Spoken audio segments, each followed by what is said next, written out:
If you are watching this, I'm Chase Mcallister, the host of Cut to the Chase podcast. If you're watching this and you haven't called your leads, I'm going to need you to pause this video, go call your leads, come back to this, because anything that we talk about here isn't going to matter unless you do that. So go do that, then come back and watch this video. I have a very special guest, Roy Snarr. Is it Snarr? That's right. You said it right. Snarr. Not, people say stare, all these weird things. I don't really care, but Snarr is the correct way to say it. For some reason, this morning as I'm on my way to work, I literally had to check your Instagram to see if it was an A or an O, because in my mind it's Snore. Like in my mind, I see an O in there for some reason. Although you are not going to snore on this podcast. No way. I've been seeing you blowing up my feed lately, and every single video is just golden nugget after golden nugget. And I'm like, when is it going to stop? Eventually, sometimes you're going to run out of things to say. And this guy always has some knowledge to put out there, and it's awesome to see. I love the content, love what you're doing, and I needed to have you on. Well, hey, I appreciate it. This is going to be fun. Yeah. I love to talk, so no big deal to me. Before we jumped on, he didn't know what Tim Hortons are. He's never heard of Tim Hortons. Never heard of that. I feel absolutely offended. I have to look it up. I don't even know what my flag looks like. You have a Tim Hortons coffee flag in your office? No, it's basically our flag. Okay. Okay. I would say it's comparable to a Dunkin' Donuts. Okay. It's probably on the same price level. It's not a Starbucks, but it's not like a gas station coffee. You know, which sometimes gas station coffees are the best, but it's not bad. Yeah. We've had a chance to speak ourselves, and you know, you have a very, very, very, very interesting story. And there's a couple things that I'd love to touch on, but before we get into that, for the viewers that don't know who you are, if they're clearly living under a rock, who are you? What do you do? And who do you serve? So my name is Roy Snarr. I'm an asset protection specialist, and over the last 14 years, we've been able to build a multi-seven-figure agency, and we help agents all across the country and clients as well with life insurance, annuities, long-term care. The only three lines that we do. Very simple. Well, it's not simple, but we don't have a whole bunch of different lines that we're working on, and that's our 100% focus. And so we work with consumers, but we also help train agents on how we built this agency to help them get some success off the jump, because when I first started, I didn't have any of that.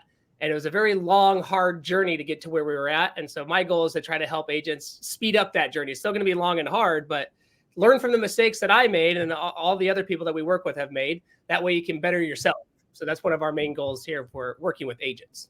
Beautiful. Beautiful. Yeah. So I'd like to ask this question to everybody that comes onto the podcast is, if you had a 75% chance to win 1 million or a 50% chance to win 10, and you could only pick one bet, no zero cost to you, just one click option, you have a 75% chance to win 1 million or a 50% chance to win 10, what are you taking? The 10. Yeah. Okay. And the thing is that's an interview question that I ask. And I ask to every single person, and depending on what we're hiring for, I want either a million or 10. Sales guys, I definitely want a 10. So I expected you to say 10 million. Somebody doing bookkeeping, you want the 75%. Exactly. So can we let's back it up here, because it hasn't all been sunshine and rainbows for you, right? No. I've had the pleasure of speaking with you a little bit about your past. I know in your younger years, there was definitely a pivotal moment in your life, your parents' lives. Yeah.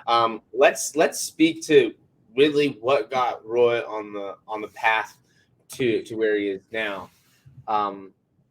Let's talk about your childhood. Sure. How dramatic do you want to get? Let's get dramatic. I know that your mom had an accident at some point in time. Maybe we can start there. I think growing up, we were like middle income family, nothing fancy. It wasn't a Ferrari in the front yard, but we also weren't eating, canned foods either. And, middle income. And then all of a sudden, when I was about 14, that all dramatically changed. my mom was remarried to my stepfather at that time. So my parents got divorced when I was like 3, but we all had a good relationship. So that was cool. Yeah.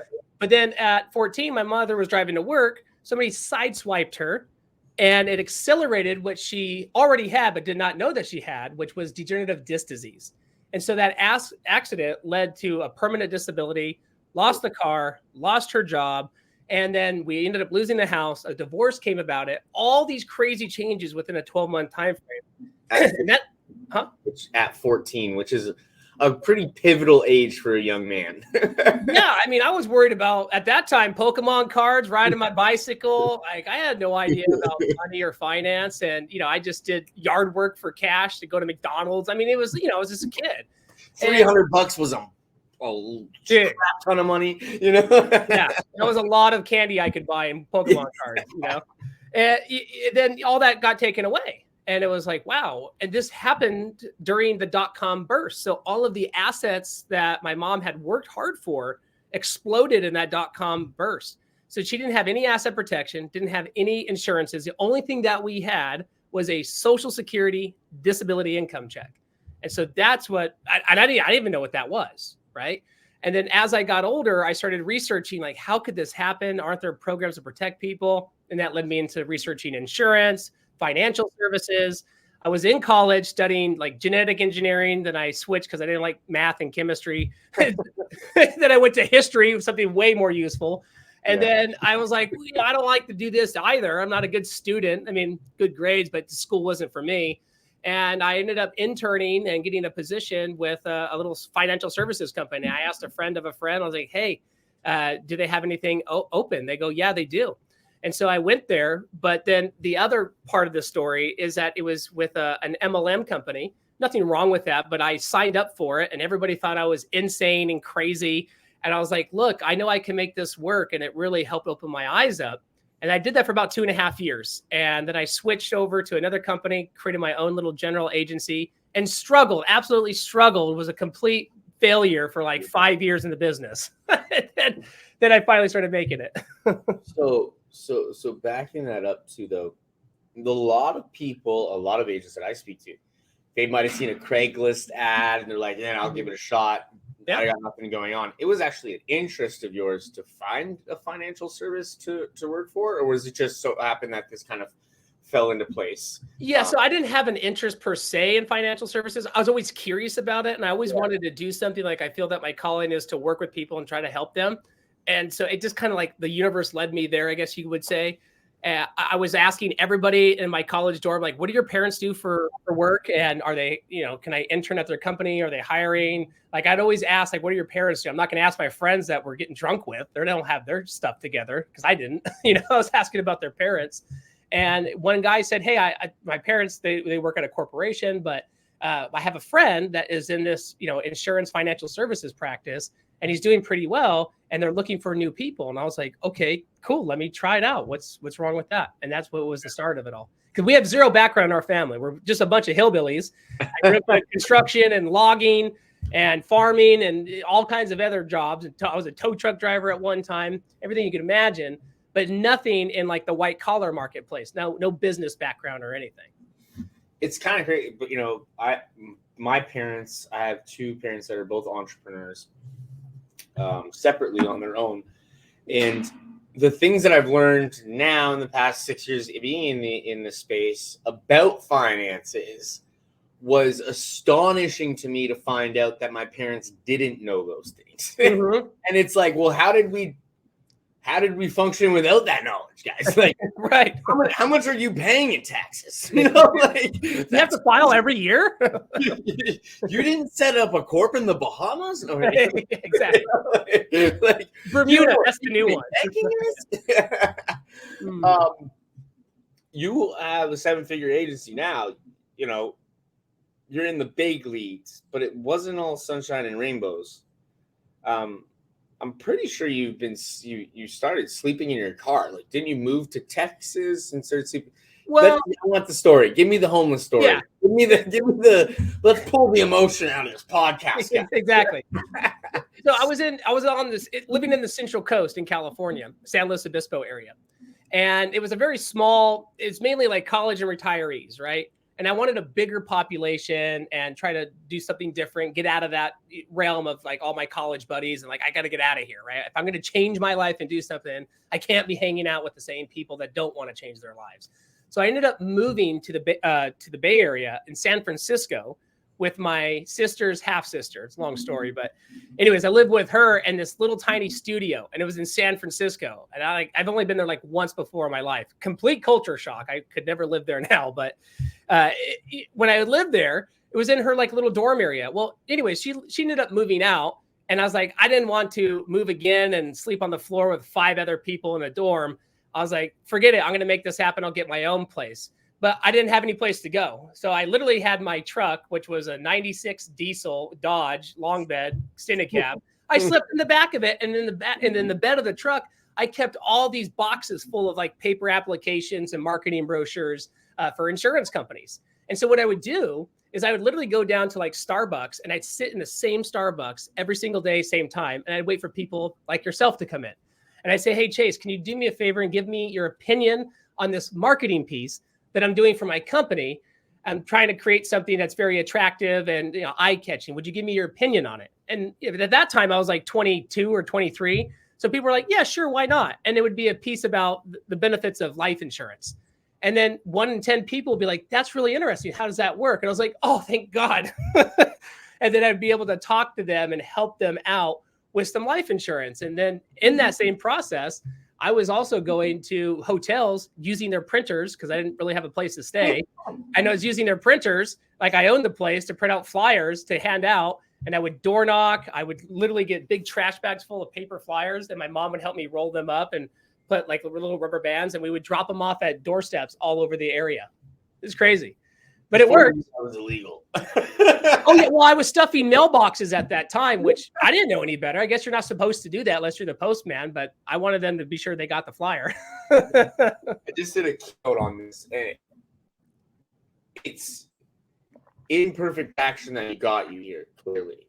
It's going to Starbucks, no marketing plan, no marketing budget. The marketing plan was, I'm just going to hold a sign up and see who comes and who asks. And I just did a keynote recently and said, I have my call your lead sign, and it's a cardboard sign that we do in my content thing I can do 1,000 times over again. And I'm willing to bet if somebody just put, do you need insurance on a cardboard sign, and sat outside on a busy street long enough, somebody's bound to buy life insurance from that person. Well, most people don't buy because they've never been asked. So exactly. And I think it's just that imperfect action that's obviously gotten you to where you're at. I like that imperfect action. I'm gonna have to use that. That's a good phrase. Steal it. Yeah, I will. I'll trademark it too. so going back, you basically move out. You're moving states. You went to a different state, right? So you went from California to Texas then, or was your yes? So so during that time frame of being at Starbucks, I met a guy who was a real estate agent, and he goes, "Hey, I work with an insurance guy that does home and auto. You guys should meet up and maybe do business together." I said, "Sure." Well, that really is what helped kick me off my full-time career, because he had this massive book of business, and I wasn't afraid to make phone calls. So I started calling through his book of business, and I actually started making some money. And then, by the way, I moved in with my friend's uncle that had a connection in the Bay Area and slept in an extra room in his house. It was a unique time frame, but that's what I did. And then I was mainly in my truck driving around trying to sell life insurance. But I met with this P&C guy, and we started cross-selling his book, and we started actually making some commissions. And then I took every dollar of those commissions. I'd still go to the same Starbucks, still kept doing the same things, and I would keep the same coffee cup and refill it for 50 cents, and it'd have like a hole in it by that time, but I kept doing that. And what ended up happening was I took those marketing dollars that I was saving away, and I bought mortgage protection leads, and I would just max out everything. I finally got my first business credit card. I maxed that entire thing out. And then I even borrowed money from like my dad when we sold some property. I was like, look, I got to use some of this money. And I just put it all back into the company and the business. And it worked out. And I just sit there every day, and I'd make like 50 to 100 phone calls every single day, because I knew I can't control what somebody's going to say, but I can control my actions and my outreach. So that's what I was focused on. Just having this discussion in our sales huddle, it's as a salesperson, your job to know, one, people are unpredictable, and that's the predictability of it, right? You have to know that people suck and leads suck.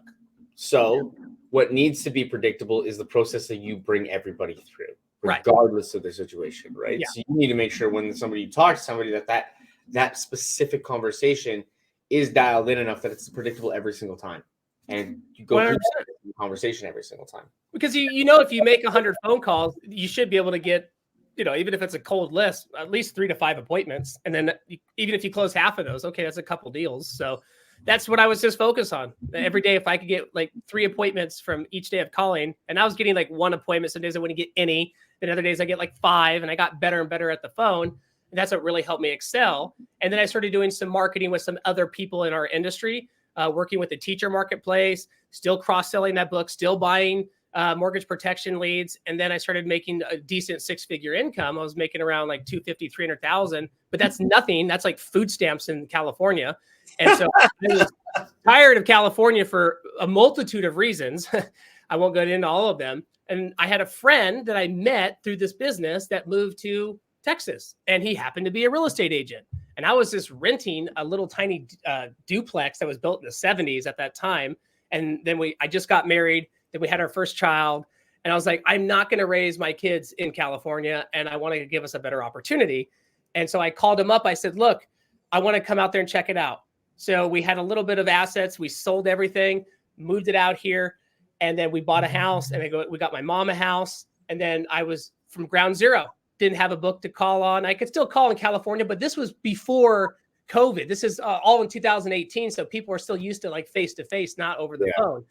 And it was very challenging. So when I moved here, I started from zero. I maxed out every single business credit card I had. I bought every single lead source you could possibly imagine.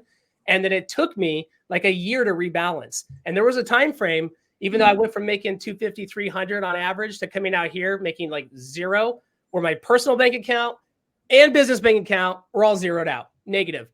And I finally closed one rollover, and that pulled me out. And then I took that money and I immediately reinvested it back again into the business. And we just kept compounding that. And then within the last, 5 years, we've been able to go from negative bank accounts to making millions of dollars a year. Dude.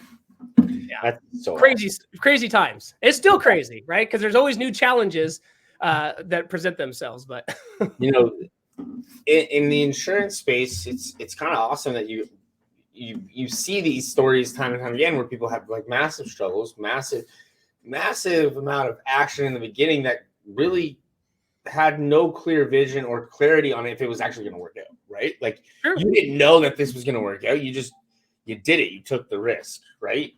Exactly. It's cool that we were in a business that allows us to get to a situation where you can $200,000 to $300,000 a year. You're like, that's peanuts compared to what you can make in this industry. Right. That's what's great. There's no ceiling. It's all up to you as an individual. And like I'm not that smart. I'm just determined. That's it. And that's what I tell people. As long as you don't quit, and there's people that became way more successful way sooner than I ever did. It didn't happen to me. But my story is very relatable to a lot of people that are struggling and can't figure it out, and they don't think it's going to happen for them. But it will. And then even if you don't have any money, you can still grassroots market. Go to Eventbrite, or back in the day, I used to go to meetup.com. That was the big site. I go to meetup.com and I go to these CPA events and finance events, real estate events, and I'm mingling. What does everybody ask? Hi, how are you? What do you do? That was my opportunity to start building relationships. And I did that for years and years. Now I never go to those events, but in the beginning I had to. And I think for us, that's the one thing I see all the time is like agents, they always look for the easy way out. They would rather, instead of reading a 2-page document, go and find a video that explains the same thing, right? And probably by the time they found that video, they would have already been done reading the document. And it's kind of like there's no shortcut, right? A lot of people, they want an instant gratification, some sort of a shortcut. It just doesn't happen. You just got to go through the motions of it, right? So I just tell agents to be patient, because we live in this world of instant gratification, TikTok, Facebook Reels, whatever. And it's, you can't rush this thing. It just takes time. So what do you think has been the biggest catalyst to your success? No other options, because I put myself against the wall. That was the big thing. I'm like, I'm sink or swim, right? Burn the ships at the shore. And the biggest motivation I had, I know it's not good to always compare yourself to people, but I do. And I saw these people at these insurance events going on stage talking about all their successes. I'm like, they're cool, but I know I'm cooler than that. Like, I can do it if they could. Like, why not? And so, yeah, no shit. That was like my biggest drive. I'm like, how in the world? Like, some of these people that were successful, I'm like, they can't even speak a sentence clearly. And it's like they don't even know how to spell the word insurance, but they're hyper successful. I was like, okay, you don't have to have a master's degree to figure this business out. All you got to do is keep talking and asking questions of people. That's it. So then I started researching on how to be a good storyteller, how to ask questions. And then that's all we do now. We just have conversations with people, and then it leads to a solution, which we provide. Which I'd like to, two things. Yeah. Your communication skills are impeccable. And I want to say, like, I aspire to get to the point of where I can communicate like yourself. And so back to the point of like seeing people on stage. Yeah. I think that's one of my fuels too. I was just at Cody Askin's office, and we were talking, and I'm like, dude, yeah, I hate you, but I love you, but I love to hate you. You know what I mean? Like, don't take offense to this. I think you're an amazing guy. Right. I hate where you're at and where I'm at. You know, like, and you fuel me because I see you doing so well. I see you build such an amazing brand. I'm like, I can do that. I can do that too. Yeah, no, I mean, go for it, you know, because it's like 100%. It's so easy, but I know how hard it is, and you know how hard it is. So now I know how much you hate me, and I hate you. You know, anyways. But no, I love that because it's, you know, I mean, Cody had some instant success in the beginning. When I say instant, I mean that he just banged the phones like crazy, hit his 6 figures, and he's like, wow, I can make it in this business. But if you look at his media presence and online branding, I mean, he literally started in that squeaky old chair, some geeky looking little kid, like we all started off as, and then he built up this massive presence. But if you notice, what he does is he just does it every single day, right? He just always posts, always doing something. And that's something I need to do better at. I just get so busy with everything else. And, you know, all of us too. But even yourself, Chase, you've built a really strong online presence. You have a good media outreach, everything that I'm trying to get to like your level and then Cody's level. And we're all trying to grow together. Yeah. And that's what's really neat. One thing that I noticed that is different, like especially in our industry, is that if you ask anybody for help, most of the time, most people be like, hey, look, I'll give you help. Like we're all in this together. It's not competitive. Even if you're my neighbor next door selling the same product, there's so many fish in the sea. And that's what's really cool. We have this unique camaraderie in the insurance space. And that's one of the things that I always do. Like when you're on my show, I'm going to just ask you questions about your life, your success, and the struggles and how you do it. What are you doing now today that's different? And as long as you keep doing that, I mean, people and agents should be open-minded to, you know, listening to that. You know, you mentioned something there, and you know, shout out to Cody. Sorry, we weren't talking shit. We love Cody. Cody, and you. Well, that was all positive. Looked like a geek at one point, and I called you a geek, but you did look like a geek at one point, and I think you can admit that too. But you were saying, like, you know, for a lot of people, it's like they come into this and they look at the mountain, but like, did I plan to build a brand or a good audience? No, I just kept doing it day in and day out. Now for you, what's your like expertise? What do you love doing in the insurance space? And what's your guys's? I know you mentioned you do a couple of different policies, like different policy types. You're more focused on the advanced market side. Yeah. What's your specialty? I love problem solving. So I love it when somebody comes in and they say, hey, I have a business. I have all these old life insurance policies. I have these investment accounts. Can you help me piece it all together? Like my favorite part of what I do is being able to take the big picture and find all these unique solutions that they've never thought of before, that nobody's ever presented to them using the same basic products that most insurance agents sell. That's the most fun I have. You know, for instance, like a business owner, a lot of times agents will sell them a life insurance policy, you know, an individual one, but they won't go in to talk about buy-sell agreements, key person coverages, the different tax advantages, how the company can pay for it, how there's 100% deductibility for long-term care if it's a C Corp, and how they can fund a separate life insurance policy for supplemental retirement. All these really, really cool things that took me a long time to learn. And that's what I really love, is getting like a big mess, financial mess, and then kind of restructuring and organizing it and making the client understand it as well. And then the secondary passion that we're developing now is reaching out to agents. It's very rewarding and self-fulfilling. Like we have, dozens and dozens of agents that join our call every single week on our academy. And we've helped thousands of them throughout the country over the last few years. And just giving them little gold nuggets, little one-liners to say to people. And then they end up selling a big policy, helping that client out and financially benefiting themselves. We get messages all the time like, hey, I used that one-liner and it worked. They understood it now. And now they're moving forward. And I was like, awesome. So it's cool that translating this experience and success to other people without a direct reward per se, but having them benefit from it and creating a legacy from themselves because of something that happened to learn from what we said, that's really rewarding. You mentioned something earlier too about it's a very cool, our entire industry, we all typically collaborate. Mm-hmm. Slipping on my words today. And the nice, I guess it's nice that you can reach out to people at any point in time, and you're out here giving value to people that might not get it. You might not get a specific compensation for that help, but you're making an impact. Right. A lot of people would argue that entrepreneurship in the insurance industry is a very lonely place. But from what I've seen is that we're on this call today. You're not a client of mine. You're not buying our leads. And I always like to disclaim that when you're not a client. Some people always try to put the association. It's like, no, I brought Roy on here because he's a genius at what he does and he can provide value to you. But it was just a simple reach out. Roy, I'd love to do a podcast with you, man. I want to pick your brain. Totally. And all that takes is just reaching out. A lot of the people that we've been able to get in the room with was just a simple DM. And the thing is the people that would say that the entrepreneurship is a lonely place are the people that aren't reaching out.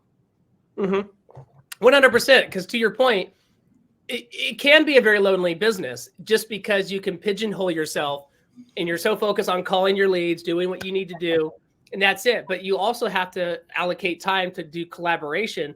And just like, I didn't even know who you were when you first messaged me. I mean, I'm relatively new to Facebook. We just started this whole Facebook thing, I don't know, a couple of weeks ago. My sisters helped me with it because I can barely turn on a computer. So, I had to ask her how to do Facebook Messenger. I've never got into it. But anyways, I reach out the same way that you do. And I say, hey, look, I like the success, like meeting with Cody. I just reached out to him. I said, hey, Cody, look, I want to do something with 8%. What can I do? Same thing with a lot of my other colleagues. There's a lot of great people out there. Justin Brock, who runs MedicareCon, great guy. And, I just said, hey, Justin, here's what I know. And I'd love to be a part of something. And, just reaching out, like you said. And that really helps too, because then you can share your story, your struggles with other agents and people. That's why I'm a big proponent of going to these insurance conferences. Okay. Yeah. Because the biggest value that I get out of it a lot of the times is not just the education from the speakers, but also the collaboration and meeting new people and building lifetime friendships. Justin, we need you on this podcast. I've been reaching out for you for so long. We've never made it happen. Justin, let's make it happen, pal. Yeah. But, I just recently started going to in-person events. Being in Canada, it's kind of sucky to get over there as much as I would like. For you guys, you have a lot of metropolitan cities. For me, airport's 2 hours away that can get me a flight that'll get – it's flying in the States for me sucks. And so I've been trying this year to get in the room physically instead of just reaching out online because it's been a lot easier for me online. Right. Biggest value takeaway is just actually sitting down and having a beverage with somebody, or even just having a dinner and creating that personal link that creates 3 or 4 different personal links and somebody eventually buys from us, or it puts us in a room that just builds our brand up. Right. I think I would never have gotten on stage at the FFL convention with the cardboard sign if I didn't take the action of sending the cardboard cutout to John's hotel, pressuring him to put it on stage. And I didn't know John all that well. I just, I take action, and I'm a fond believer of we all are the same people. And just because I have a brand online and maybe a lot more people hitting or watching it doesn't mean that I'm more important than others or they're more important than I. And I think, nobody's ever intimidated me. And I think everybody that is a business owner should come from that mentality is we all shit the same. Like, go and reach out, ask for help, guys. Ask for help. Or just ask to be a friend. Like, it's simple. Hey, let's see if we can help each other. If not, we remain good pals. It's right. It's like that. And then, I was intimidated at first in the business to ask people that were more successful than me. I'm like, I don't want to bother them. They're probably not going to spend their time on me. But then when I was really struggling, I was like, I don't care. What's the worst they're going to say is no. I get told no all day long. I'm calling leads. So what's one more no? Every no, you get closer to a yes, right? Yeah. And I started reaching out, and then just phenomenal opportunities fell into our laps. I mean, we found out about 401k plan referrals, about group health, group life, and built all these relationships up. So when those opportunities present themselves, we just refer it to these friends of ours, and then they refer business back to us. It's really, really cool. And you just can't be scared. I mean, if you can call leads that come in, you can call other agents or reach out on DMs and just, don't go out there expecting to get something per se. Just go out there to reach out and build a relationship, and be surprised what happens. You may just pick up one nugget for them, or they may give you a client referral, or you may discover that you want to sell a new line of insurance instead of doing Medicare or life. Maybe you want to do annuities, long-term care, or whatever.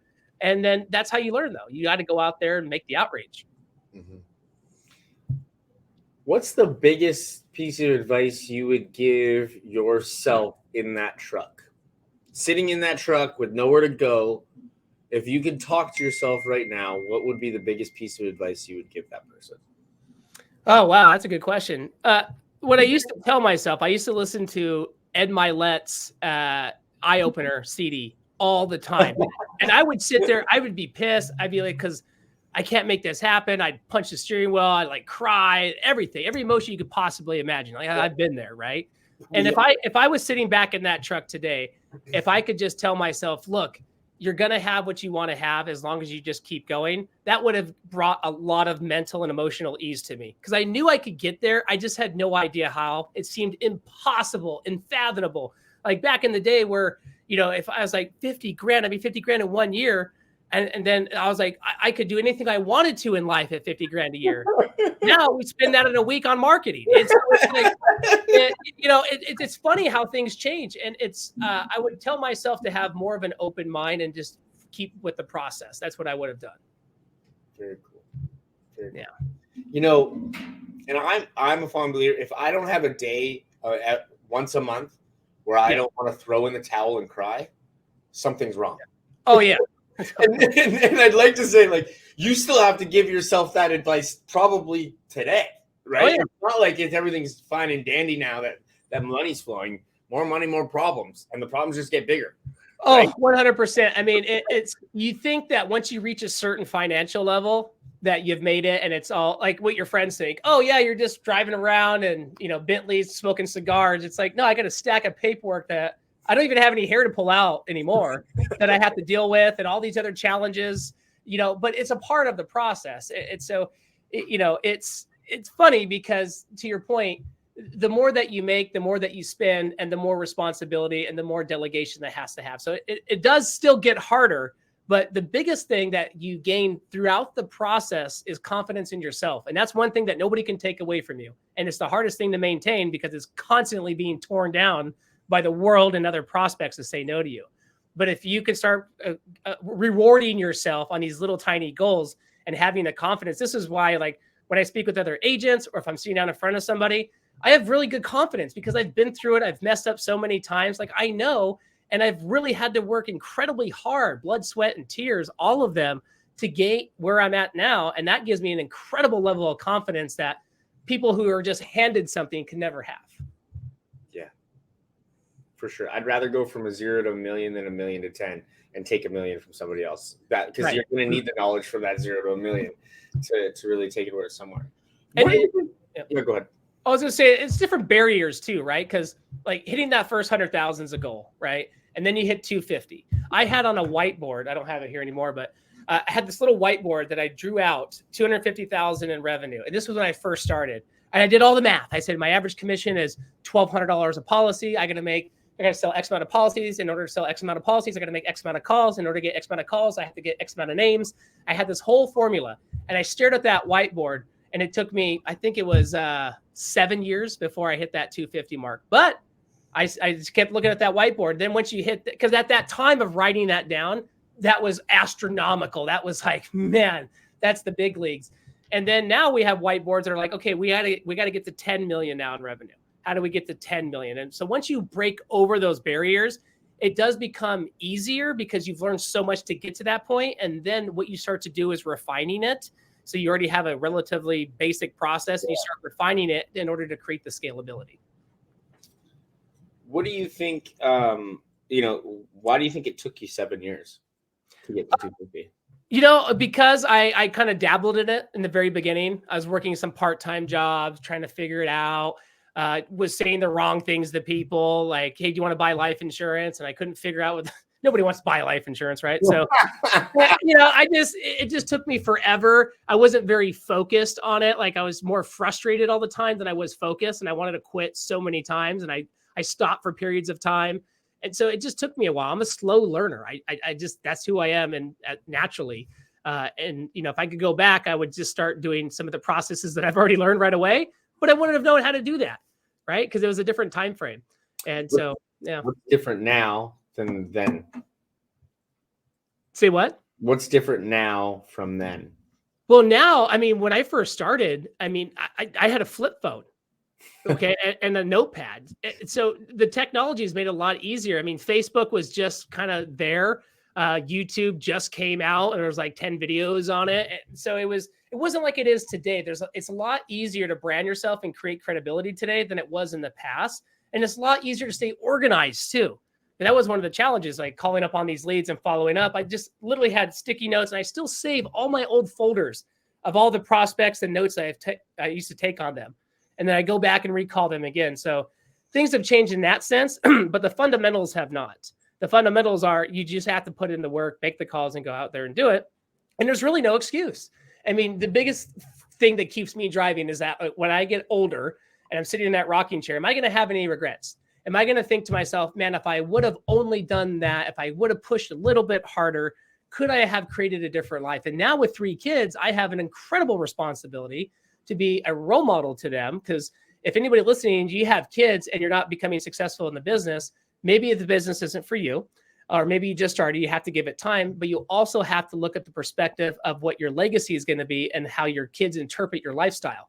Because my kids know that I work very hard, that we are becoming more and more successful because of the hard work coming into there. And I want to be a good example for them. So a lot of my inspiration comes from being a good example to them and setting a plateau, like a stage rather, of like, this is what you need to get to. If you want to have things in life, you have to work really hard so the kids will respect me for that aspect. That subject, it's kind of getting me a little touchy. This week has been a bit of a hard week at home. It's been like one of those weeks where you just want to stay home and hang out with your kid. Yeah. And it sometimes it's a struggle. It's like, I'd rather just be home and hanging out with her. She's 2 years old, and like I'm missing key parts, or there's things that I'm missing out on because I need to stay later, or there's the office isn't getting enough because I'm not prioritizing enough, and I need to. Yeah. Maybe the 6 to 7 o'clock at night when I get to hang out with her for a couple more hours at the office. And so I'm really, because we just got this new office in December, and I'm typically was working at home and then flying to the centers. So now it's a little bit different. I'm finally getting to that. Yeah. But it takes that sacrifice. And the thing that's been keeping me going is exactly that, the legacy. Yeah, 100%. It's the same struggle here. With 3 kids, I can't go to all of their events all the time. My wife does stay at home. So that's helpful for our youngest. But it's a constant challenge because your business, my business, it's a lifestyle. It's not like we clock out. When I get home, I'm still thinking about shit all the time. Baby. Right? It's a baby at all times. It's a crying baby at all times. 100%. And one of the ways I help personally balance this, it's like if it was up to me, I would literally work 24/7 because I love the practice so much and I have so much to do and nothing ever gets done. Right. But what I do is I created a time structure for myself every morning, get up at 5, go to the gym, even though I don't want to. We do that, then come back. I get ready, take the kids to school, then come to the office. And then I try to be home every night by 6. There's a couple nights a week that I'll come home a little bit later. But if I do that too frequently, then I start to miss out. I come home, the kids are already tired. I can't interact. And I'm like, you got to be there for them. But at the same time, you have to become successful for them as well. And that's one thing that we all have equal, no matter what, is time. So when I see other people doing it, making big leaps of success, I'm like, they have the same hours in the day that I do. They just have a better way of figuring out how to manage their time. So that's one thing that we're constantly working on is time management. And then on the weekends, I always dedicate that to the kids. If I have to do something, I'll do it like at 4 a.m. on Saturday before everybody wakes up and get that done. Then I'll hang out with the kids all weekend. So, well, tonight at 6 p.m. Eastern, you're going to be doing a training in our syndicate, and everybody's super excited about it. Maybe speak to what we're kind of going over, because I'm actually going to open this one up to the public for everybody. Okay. And so maybe we could just chat. What are the key points that I think you're going to go over today with the syndicate? Because this is going to be airing. It's recorded, unfortunately, but it is going to be airing in the next 20 minutes, literally right after we stop recording. So totally cool. Yeah. What I want to share with these agents is that the ability to cross sell, because a lot of agents are monoline sellers and they may have a client base now. It's so easy to go back to the same clientele that you have and offer them other lines of coverages. So if you're selling final expense, okay, go back, offer them short-term home health care, cancer insurance, heart attack, stroke.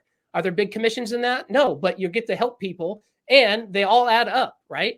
And then also, in addition to that, creating partnerships. So cross-selling your own book and then creating partnerships with home and auto people. Or if you sell life insurance, go partner with somebody who sells Medicare insurance, right? If you sell Medicare, go partner with somebody that does financial services, right? So there's a lot of opportunities to get business where you don't have to spend a whole bunch of money on leads, but you should also take a good percentage of your revenue and purchase leads and have a constant flow.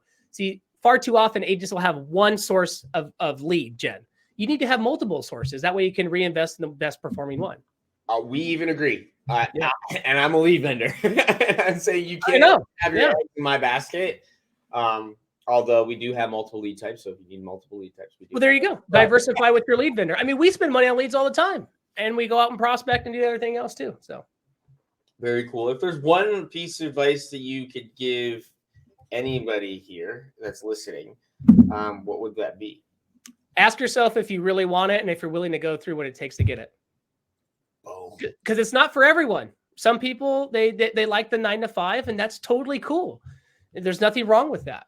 But if you actually want to make it in this business, you have to ask yourself, are you willing to give up evenings? Are you willing to get up early? Are you willing to give up some weekends, time away from the kids, stress at home because of all of it? Are you willing to go through all that? And if you're not, then don't put yourself through it. But if you are, then it can be completely worth it. And then the biggest thing is understanding that you can do it. You just have to have enough confidence in yourself. Very cool. Well, guys, and Roy, I appreciate you coming on today. Yeah, thanks. It's been fun. It's been a pleasure to meet you, get to know you, see the vulnerability that you put out there too. It's not a lot of people want to share the bad things that happen in their life. And I'm a firm believer. I put all of my stuff on my sleeve and I wear it all out there. Yeah, and share it all out there. And I respect somebody that does. You're coming doing a massive training tonight in the syndicate, our expert syndicate. We're going to open it up to the public, because this has been such an amazing podcast. And I'm like, the people that are going to watch this tonight, they might want to get the more in-depth from Roy today. So yeah, totally. 6 p.m. Eastern, we're having Roy private training in the syndicate. If you want the link to the Google Meets, it's going to be on the Google Meets. Comment below. We'll definitely get you the link. I can't just share it out there. I don't want just randos coming. We've had that, and we've had trolls come in. We'll send it to you if you DM me. But Roy, I appreciate you coming on. I think you've shared a lot of value, a lot of insight for the people that are struggling, or maybe not where they want to be, and maybe they're sleeping in their car. Maybe they're door knocking cold right now just to make it happen. Maybe they're sitting in a Starbucks with a cardboard sign that says, "Do you need life insurance?" Because it can work. Yeah. The guy that does that, I will pay them. I will pay them if they do that, by the way, and send me the photo. But, I appreciate you coming on, man. And we'll leave this here. If you want to come see Roy tonight, if you do want to even get some value or reach out to Roy directly, please do. I'll put the tag and put all of his link in the comments or in the description if you're seeing this on YouTube. Roy, again, appreciate you coming on, pal. Hey, thank you, bud.